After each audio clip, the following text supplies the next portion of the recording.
क्या आपने कभी सोचा है कि कभी तेज गर्मी, कभी ठंडी हवाएं और कभी बारिश क्यों होती है? आखिर मौसम बदलने का असली कारण क्या है?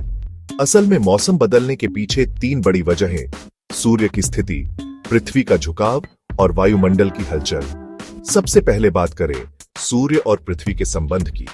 पृथ्वी अपनी धुरी पर 23.5 डिग्री झुकी हुई है और साल भर सूर्य के चारों ओर परिक्रमा करती है। इस झुकाव और परिक्रमा की वजह से सूर्य की सीधी किरणें साल भर एक ही जगह नहीं पड़ती। कभी सूर्य भूमध्य रेखा इक्वेटर पर सीधा चमकता है, तो कभी कर्क रेखा ट्रॉपिक ऑफ कैंसर या मकर रेखा ट्रॉपिक ऑफ कैप्रिकॉर्न की ओर खिसक जाता है। इसी को हम सूर्य का आभासी गमन कहते हैं। जब सूर्य उत्तरी गोलार्ध की ओर होता है तो यहाँ गर्मी बढ़ जाती है, और जब दक्षिणी गोलार्ध की ओर होता है तो यहाँ सर्दी महसूस होती है।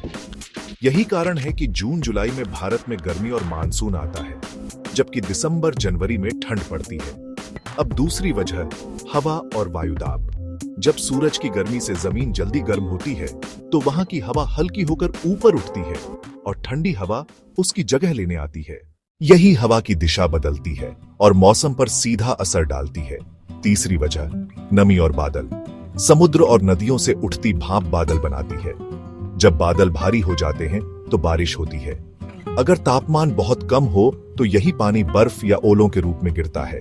तो देखा आपने, मौसम बदलने की पूरी कहानी सूर्य की स्थिति, पृथ्वी का झुकाव, हवा का दबाव और पानी की नमी सब मिलकर तय करते हैं कि आज हमें धूप मिलेगी, बारिश या फिर ठंडी हवाएं।